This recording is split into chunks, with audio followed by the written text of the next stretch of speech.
Iskreno se zahvaljujem gospe Vlasti za povabilo. Danes bi želela deliti nekaj svojih osebnih izkušenj tudi z vami.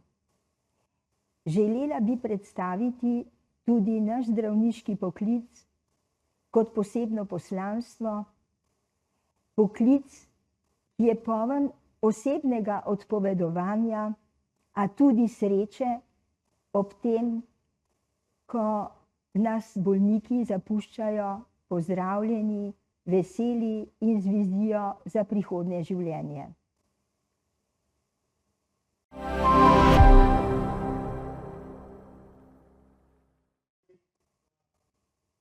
Spoštovane gledalke, cenjeni gledalci, v oddaji Moja modrost, aktivna starost, kjer sodelujem že kar leto dni, sem gostila 36 zelo različnih gostov, žensk, moških, zelo znanih osebnosti.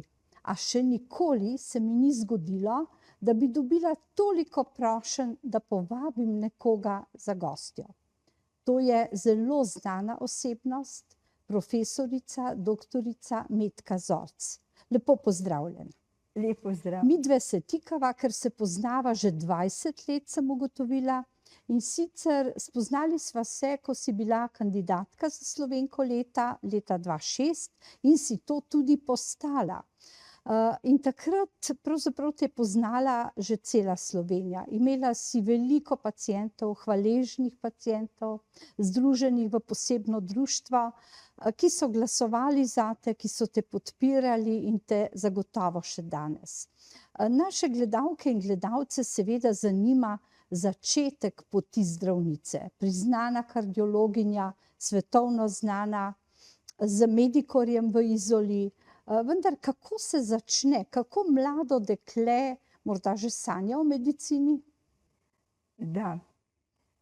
Pri meni se je začelo na poseben način, ker je bil stric mojega očeta, profesor Tavčar. In zelo smo prijateljevali, družine so bile povezane in občudovala sem tega človeka že kot majhna punčka. Ko sem hodila z njim na sprehode ob Ljubljanici in ko je nekega dne dejal, pojdiva pogledat berača na koncu te Ljubljanice, tam je lopa in tam živi ta človek. Moramo odnesti zdravila, želim mu pomagati. In ta zgodba me je resnično spremljala vse življenje. Za medicino sva se sestro odločili prav zaradi njega. Izhajamo namreč iz odvetniške družine in nekako je stara mati začrtala najino pot, da študirava pravo, da nadaljujeva staro tradicijo in bila je neskončno razočarana. Že moj oče je hotel študirati medicino, pa so pač doma preusmerili njegovo življenje, šel je v pravo in tako nadaljeval družinsko tradicijo. Čeprav je pravo izjemno zanimiv poklic. Bi rekla. In zelo potreben. Spominjam se očetovih kolegov, ki so bili odlični pravniki in ki so pustili pečat v slovenski zgodovini, bili so pokončne, poštene osebe. In za mene je pravo sodniški poklic, ki ga je nekaj časa opravljal tudi moj oče, nekaj posebnega. Vendar je medicina tisto, poseben poklic, ki ti da izjemno veliko zadovoljstvo, ko pomagaš človeku, da ne trpi, da mu lajšaš bolečino, da mu ohranja zdravje, da preganja smrt, ki je ne maram. Zato sem se odločila tudi za to težko zgodbo. Obe sestro, sta koliko let razlike med vama? 2 leti. In obe na medicino. Da. In zanimalo naju je raziskovalno delo, poglobljeno znanje v medicini. Odločitev za kardiologijo pa je prišla nenadejano predvsem, ko sem ob obisku Argentine spoznala prijatelja moje tete, profesorja Favalora. Bil je resnično posebna osebnost, izum njegove prve operacije aortokoronarnega bypassa, ki še danes rešuje življenja ljudi po vsem svetu in je tehnika ostala nespremenjena, je bil impresiven. Ali ta človek, ki ga je občudoval svet, je bil v resnici izjemna osebnost, prijazen, dobrohoten, z velikim čutom do sočloveka. Izdelal je tudi 10 zapovedi, kakšen naj bo zdravnik. In to še danes velja. Kakšni naj bojo odnosi med zdravniki samimi. Timsko delo je pomembno. En sam človek ne more napraviti ničesar. Lahko seveda napraviš male korake in pomagaš ljudem. Veste kaj? Žalosti me to, da so se časi spremenili in da je zdravniški poklic postal malo cenjen. Poklic, ki ni samo poklic, ampak je posebno poslanstvo, tako ga dojemam sama, ki ni zaslužkarstvo. Nikoli me ni zanimalo, koliko bom imela plače, verjemite mi. Kot študenti smo delali vse, pomagali profesorjem, statistiko. Bili smo ponosni, da so nas povabili v svoje ekipe. Resnično so iz slovenskega prostora nekako izginile osebnosti, kot so bili profesor Horvat, profesor Turk in še nekateri drugi. Kaj pa je krivo za to? Majda Mazovec. Krivo je to, da se ne vzpodbuja razvoj, da se ne ceni človeka, ki je svoje življenje posvetil medicini, ki se razlikuje od drugih in ki je priznan učitelj, spoštovan učitelj, pokončen, pošten, ki ga ne zanima denar, ki govori o medicini, o reševanju življenj, o tem, kako nekaj dobrega ustvariti v slovenskem prostoru. Zdravnikov je več vrst, specializacij veliko, vendar ko govorimo o srcu, je pa samo eno in prebrala sem veliko lepih misli o srcu, ki ste jih napisali. Bi delili kakšno z nami? Da pravzaprav srce deluje, vendar moramo gledati celotnega pacienta, ne samo to operacijo, ampak v celoti se z njim pogovoriti. Vedno sem sledila ideja mojih učiteljev, kot so bili slovenski profesori, pa profesori iz tujine, kot je bil René Favaloro in drugi, profesor Cribier, na primer. Usoda mi je namenila posebno poslanstvo. In sreča sem spoznala ljudi, ki so razvijali medicino sveta. Tako da sem se od njih ogromno naučila in tudi njihovega pristopa. Vsi ti ljudje niso nikoli gledali za denar. To, kar so ustvarili, reševali življenja ljudi po svetu, kajti tehnike so prenašali tudi v druge dežele, tako kot profesor Cribier s svojim genialnim izumom vstavljanja zaklop skozi žilni sistem. Se včasih zaklopk sploh niso menjavali. Jaz se spominjam, moj pokojni tast, on je umrl zaradi tega, po vojni ni bilo teh operacij. Kdaj smo pravzaprav tako napredovali? Kardiologija se je resnično izjemno razvila v zadnjih 30 letih. Z vsemi novimi tehnikami, prvo 50 let nazaj z Renéjem Favalorom in kasneje z drugimi, pa transplantacija src in številne nove tehnike, ki so manj invazivne, ki pomagajo učinkovito s tem, da ljudje manj trpijo. Verjemite mi, da nobena operacija ni enostavna, vendar rešuje življenja. In vsako življenje je dragoceno, vsak trenutek, ki ga živimo, je lahko poseben. Je pomemben za družino, za svojce, za otroke.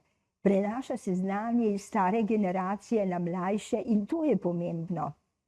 Umetna inteligenca je izziv, vendar Res? ne more Aha. nadomestiti naših možganov. In Torej- to nikoli ne bo. To je poklic, kjer ne bo prevladovala umetna inteligenca, če prav razumem.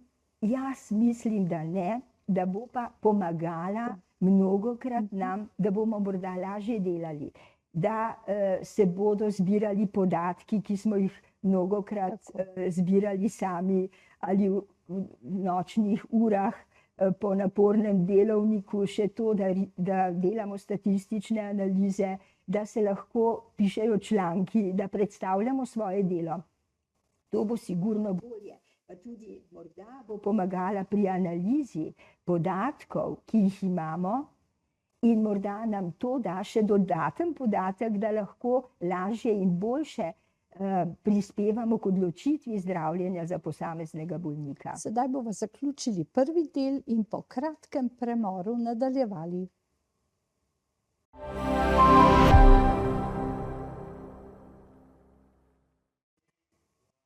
Cenjene gledalke, spoštovani gledalci, moja gostja je še vedno profesorica doktorica Metka Zorc, znana, priznana, svetovno uveljavljena kardiologinja.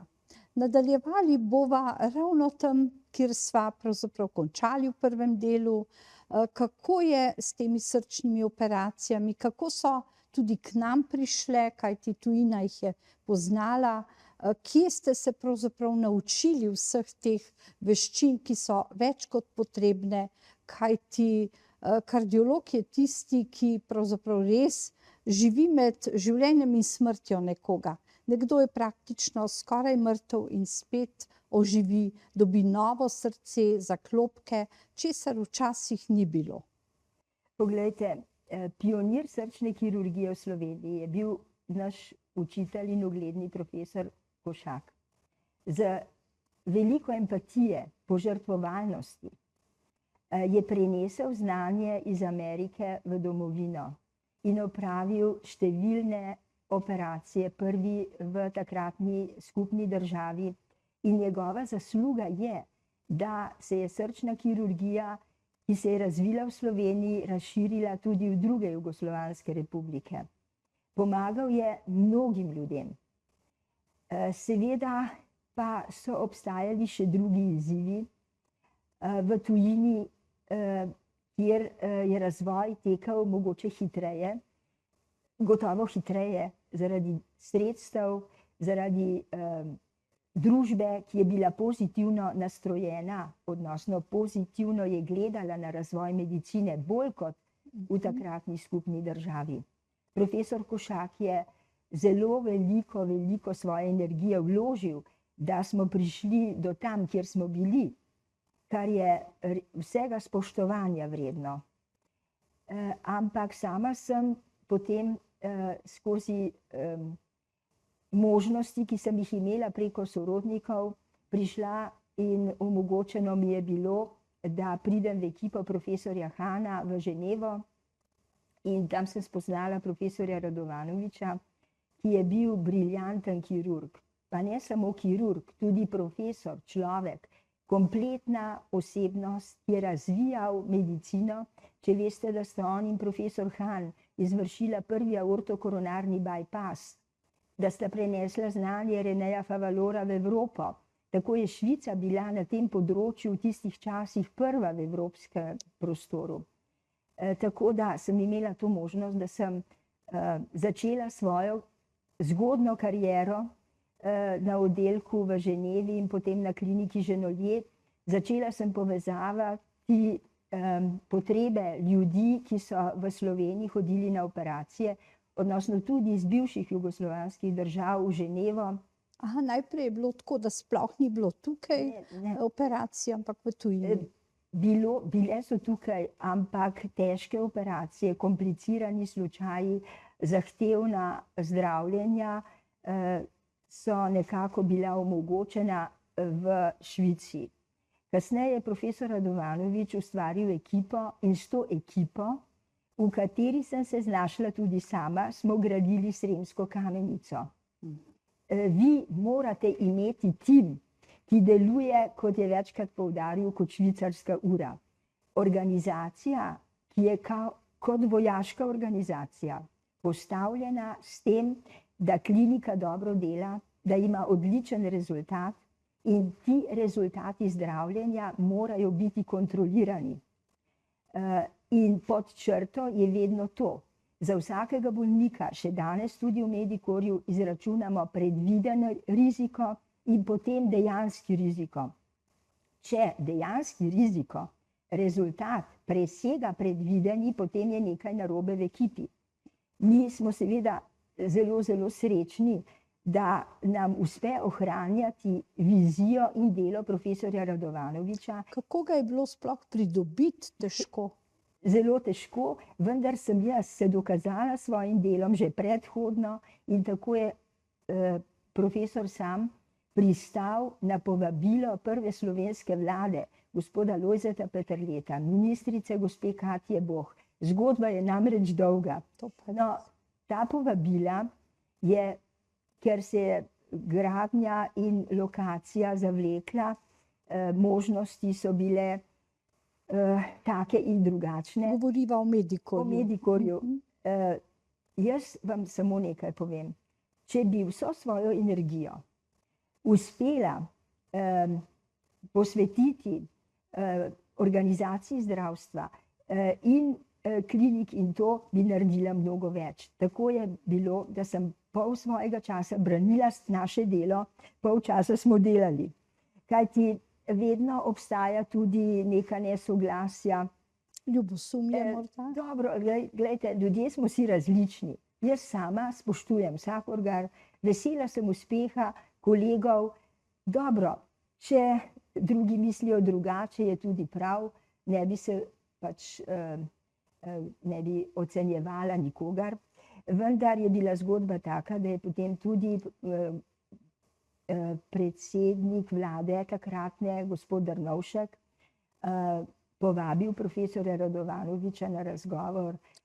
Imeli smo posebno srečanje na Brdu, kjer je prišel tudi profesor Roberto Favaloro in takrat smo podpisali tudi dogovore o sodelovanju med Sremsko Kamenico, odkudar smo prišli kot ekipa, ki smo delali skupaj že vrsto let.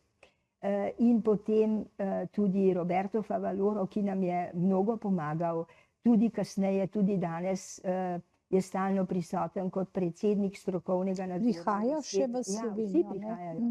Roberto Favaloro, Sajbalkar, prihajajo je profesor Kribje, Michael Mack, predsednica ameriških kardiologov, tako da vzdržujemo te stike.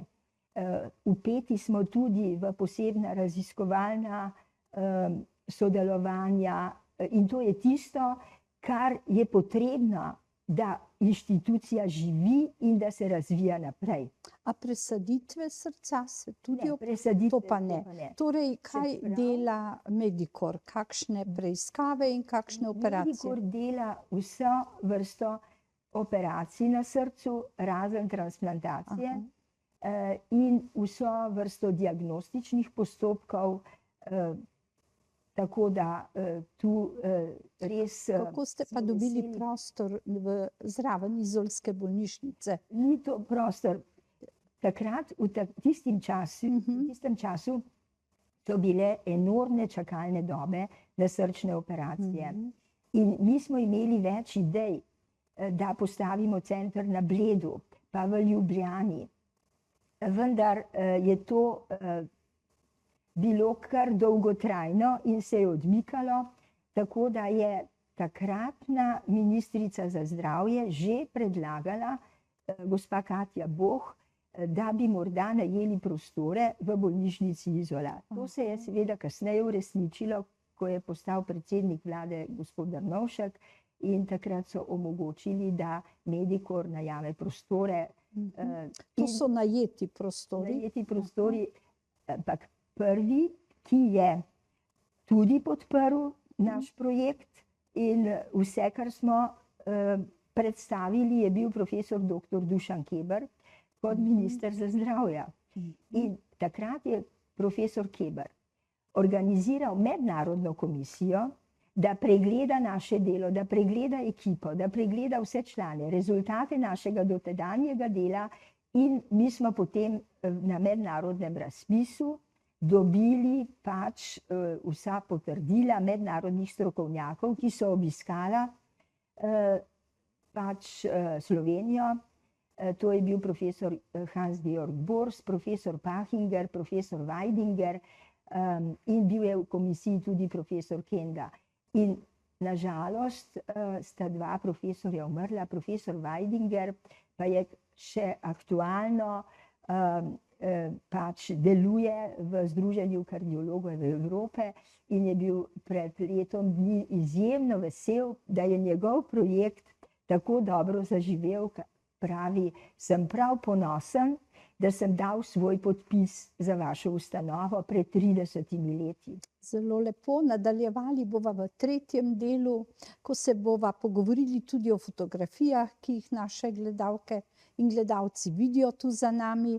Veliko je bilo obiskov pri vas v tujini, vidim papeža, enega, drugega.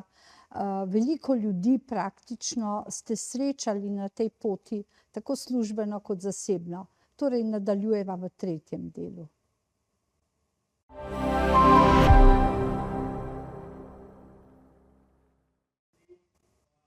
Cenjene gledalke, dragi gledalci, moja gostja je še vedno znana, priznana, svetovno uveljavljena kardiologinja, profesorica, doktorica Metka Zorc.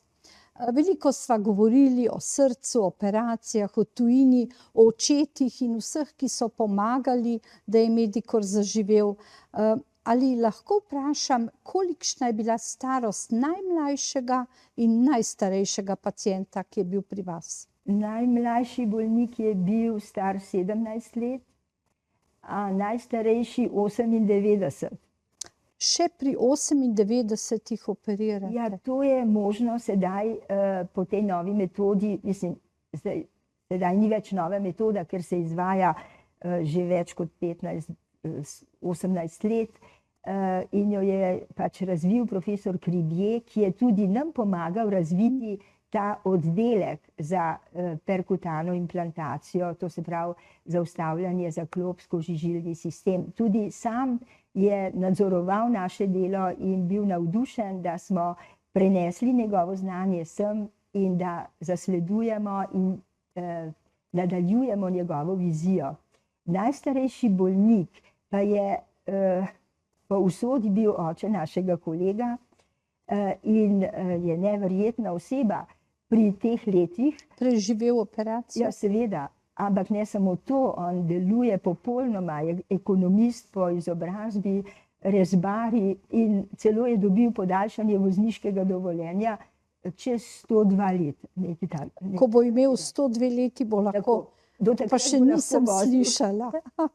Tako da je pa nažalost res, da se je življenjska doba podaljšala in da imamo zelo veliko napredovale bolezni, nenavadnih bolezenskih stanj, ki smo jih uspeli videti pri starejših bolnikih in da je zdravljenje starejših bolnikov nekoliko drugačne kot zdravljenje mlajših. To je posebna medicina, imenujemo jo geriatrična medicina, zato smo se mi v veliki meri tudi kot ekipa posvetili temu delu. Samo vem, kako je vzpodbudno ohranjati življenja tudi v pozni starosti, kajti ljudje so dragoceni in zato mislim, da jim je potrebno pomagati in da moramo ohranjati naše starostnike v družbi, ki bo bolje in lepše živela, če bomo prenašali znanje na mlajše generacije in tudi izkušnje. In seveda je to posebna vzpodbuda naši ekipi. Z ljudi, s našimi pacienti se sprijateljimo. Mnogi so člani Društva na srcu operiranih, ki je najstarejša. Koliko članov ima to društvo? Veliko. Zelo veliko. Trenutno številke ne vem, vendar veliko po vsej Sloveniji so razporejeni in tudi so oni zbrali 50.000 podpisov pred 30 leti, zato da podprejo vizijo naše ustanove in ustanovitev inštitucije. Poleg tega so na začetku tudi aktivno pomagali, bili na recepciji, pomagali Res. pisati pisma, tipkati, ljudje, ki so bili intelektualci, naprimer gospod Sever, Smrekar, ki dejansko so se vključili v delo naše ustanove pro bono, zato da pomagajo nam, ki smo bili majhna ekipa, da smo pač vzpostavili celotno Je organizacijo. pa Medikor koncesionar. Imate Ja, mi koncesijo. imamo koncesijo in smo del javnega zdravstva in nihče nikoli ni plačal storitve, nikoli, niti enega pregleda samcatega iz svojega žepa. To se zelo lepo sliši, To ker jaz sem proti plačevanju iz svojega žepa.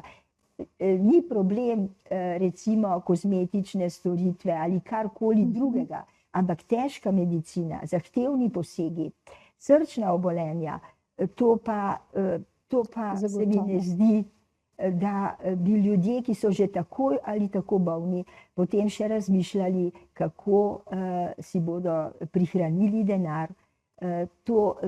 To mi je tuje in vesela sem, da je v Sloveniji tako, da smo pač ohranili ta sistem tak, ki je socialni, solidarni. zagotovo in upam, da tudi ostane. A je kakšen ganljiv, recimo, dogodek, ko nekdo nekaj sporoča, preden gre na operacijo in potem, ko se zbudi, kakšna so stanja teh pacientov, ko vas spet zagledajo? Joj, teh dogodkov je vsak dan nešteto. Seveda mi tudi razložimo, kaj se lahko zgodi. Lahko se zgodi nenapovedana komplikacija, stanje bolezni, ki ga opazimo šele, ko je pacient na operaciji, čeprav se z vsemi preiskavami trudimo, da resnično pregledamo vse.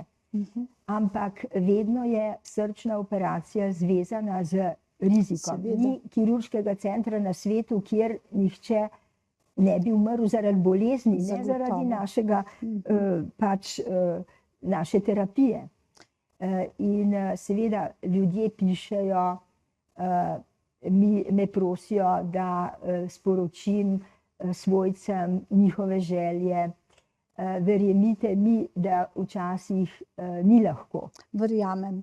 Ker gre le za življenje in smrt, ne? Pravzaprav, ko je srce eno. Seveda je potem veselje, ko človek dojame, da se je pozdravil, da odhaja od nas, še toliko bolj veselo. Kaj pa vse fotografije, ker imamo samo še 3 minutke, bi se morda posvetili dogodkom. V Cankarjevem domu so bili zelo lepi in odmevni, bili ste pri papežu, veliko je tudi slik, ko se objemate z, ne vem, so to pacientje, so to vaši sodelavci, skratka, veliko fotografij ste nam prinesli. Glejte, imam res obsežno slikovno zgodbo, ker sem mnoge dogodke zapisovala skozi slike. Nekaj slik, ki ste jih tu videli, so ljudje, ki so na mojo življenjsko pot imeli veliko vpliva, kot je bil kardinal Rode, kot je bil papež Frančišek, ki sem ga spoznala skozi moje sorodnike v Argentini, še takrat, ko je bil v Buenos Airesu kardinal, in od takrat sva gojila prijateljstvo, pa ne samo z njim, tudi z njegovo družino. Moja sestra mu je vsak božič in veliko noč spekla potico. Videla sem ga zadnjič pred smrtjo in mu prinesla belo vrtnico, ki je še sedaj položena na njegov grob. In to je taka neverjetna resnična zgodba, ko je njegov tajnik ta beli cvet položil ob zadnjemu počitku. In ta cvet je ostal še do danes. Zelo Kot lepo. nek čudež. Najbrž cvetja tudi vi dobivate veliko, vidim vaša oblačila so tudi v rožicah. Kako lahko pacient pravzaprav kaj reče, besedo hvala, se zbudi pravzaprav iz... A veste, da v bistvu je beseda hvala največ kar lahko doživi zdravnik, ki ima rad bolnika, in to je dovolj. No, moji pacienti mi slikajo sličice, goblene, prinašajo male angelce, tako da sem se odločila, da napravim razstavo teh darilc. Lepo. To bo pa zelo ganljiva razstava, ker pravzaprav za vsako slikčico stoji človek, usoda stoji človeka. družina, stojijo njegovi otroci, vnuki. Skratka, kako sploh ohranjate, teče zadnja minuta, kako ohranjate pravzaprav v spominu vse, kar se vam dogaja, in kako zmorete še predavati, imeti ordinacijo, biti v Medikorju in v Ljubljani. Morda v nekaj stavkih. Kaj mora človek imeti? Sama ne vem, imam energijo in imam vizijo in vedno delam vse rada. Žalosti me seveda zloba, žalosti me negativni vpliv, ki prihaja iz okolja tudi na mene, vendar se skušam s pozitivno energijo preriniti naprej in imam še veliko idej. Upam, da mi bo dovoljeno, da jih realiziram v Sloveniji. No, to je tudi moja želja in zagotovo želja najinih gledalk in gledalcev. Še dolgo vztrajajte na tej poti, rešujte življenja, ostanite tako optimistični in polni energije in hvala vam. Hvala, Vlasta.